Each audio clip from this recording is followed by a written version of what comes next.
In this tutorial in Cyberlink PowerDirector, I'd like to give you some tips on using the tool called Magic Cut. Now, the purpose of Magic Cut is to take video and match it to one or more audio clips. You are not editing audio when you're using this particular tool. There's another tool called Smart Fit for Duration that does allow you to edit audio to match video. But when you're using Magic Cut, remember that audio is king. It basically controls what you're doing here. So I have on track number 1 a video clip, rather boring, of vehicles going down a road. And let's assume that I want to use Magic Cut with this. Normally what I would do is I would take my audio track and drag it down to another timeline. I don't need to do that with this particular tool.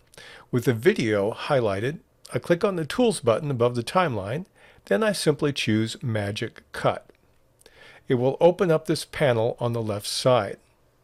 Now the panel has several features. First of all, if you're not sure what the terms are for the areas, you can click on the Information button at the top and it will give you a pretty decent description of what some of these items are and what they do. So it's a little bit of an embedded help screen right there. You also have 2 tabs in the top. You have one called Criteria, one called Duration. Let me click on Criteria. Now in Criteria, you have 5 sliders. Each of them has 5 different stops. They all start out in the middle. Now you can adjust these according to your video to prioritize maybe the duration of the scene. Maybe I want to prioritize moving objects. I don't want to prioritize scenes with people, so you can set these wherever you want in your video. So that gives you an option. I haven't detected exactly what kind of modifications the sliders make, but you can experiment using these in your own production. I'm going to focus mainly on the tab we'll work with the most, which is duration. So I click on that. And you notice what I have here, here's the original duration of my video. The next is the new duration. Now I found I have to be very careful and pay attention to this because I decide here how long I want it to be. Now I can start out as long as the original duration or anything less, but let me just take this and make it say 4 minutes and 30 seconds and 0 frames. And so I'm 4.5 minutes. Then I need to add some music. So I'm going to click on the icon to the lower right, which is Add Music, and that will take me to my file system. Now in my file system, I'll go to a place where I have some music. And let me try clicking a couple of these, holding the Control key down, and click on Open. Now it took both of them. Now, if one of these were larger, I would get an error message. It would say you don't have enough new duration for your music, and so it would only have pulled in the first title. Like if I try to add one now, it says the duration is longer than the target video. So I couldn't add anything else. So we either have to increase the new duration. Let me go 5. Well, it's going to the maximum now. Let's see if it will let me do that now. I can add another one. I'll add just a sound effect here. And that would give me all the duration I need. So you might run into some issues. You have to pay very close attention to the new duration. I'm going to take this one. I'll click on the garbage can to remove it. And we'll go back to our 4:30. Now the other thing you can do is you can say, I want to add up the time here, and you don't have to do it manually.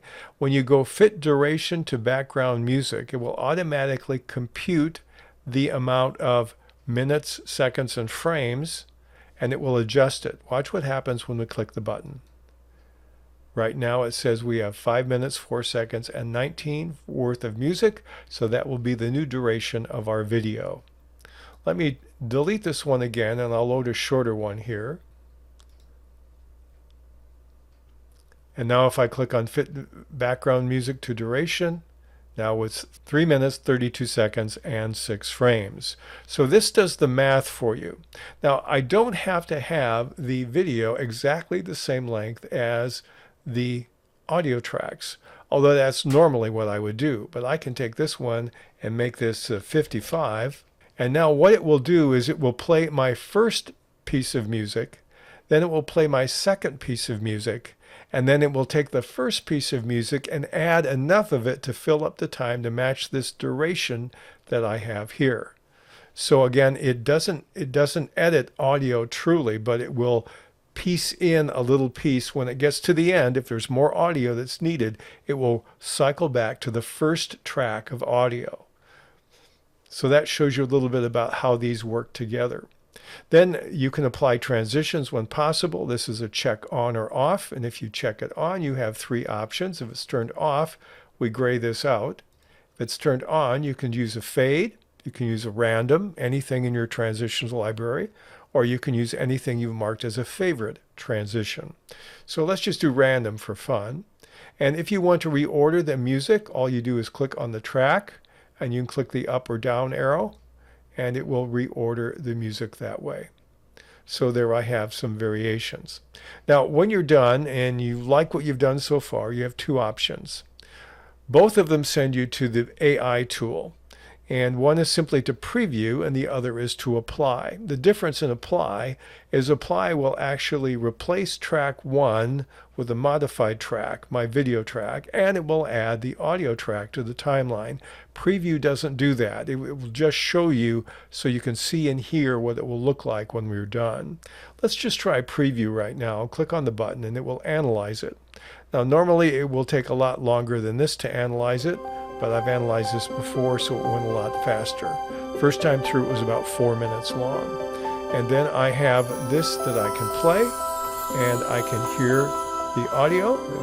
You hear it. And then I can also see the transitions that are applied. And so I'm not actually seeing visually on the timeline when and how things are happening, but I can get a feel for this. Where are the transitions? What are they? And when has the audio been edited? I tend not to use the preview because it doesn't give me enough information. So I'm going to stop this. I'm going to click on apply.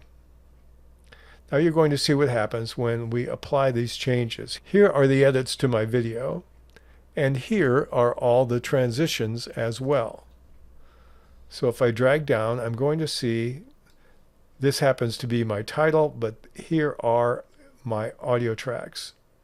And you notice it didn't do anything with them. This one, we have too much gain. I'm going to have to lower that. As you can see, I'll just lower that a bit manually. And it took the first piece of music and it copied it over here because I said this is how long I want my new video to be. And so the video length will match. Now, if I look at these areas, you notice the duration of the first clip is 10 seconds. Then I have 9 and 29 frames, 10, 10, 10, 10, 9. And here's one that's a little shorter, 8, 12. So I'm not sure exactly, but it tends to chop it into roughly 10-second breaks when it tries to match it. You'll have a few that are longer and a few that are shorter. The last one in this case is 6:24. That's one of the ways in which you can see how it begins to make this try to work in this situation.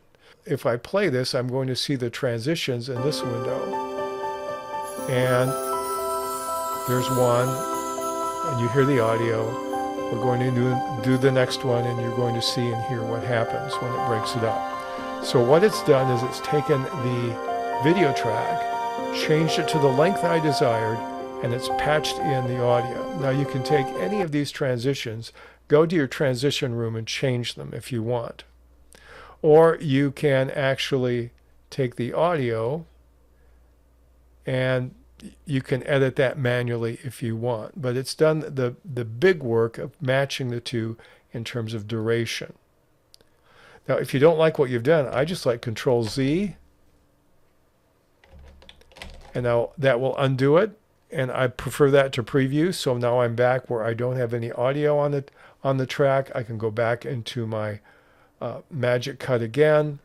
I can reload the audio files and decide what I want to do with this clip a second time around.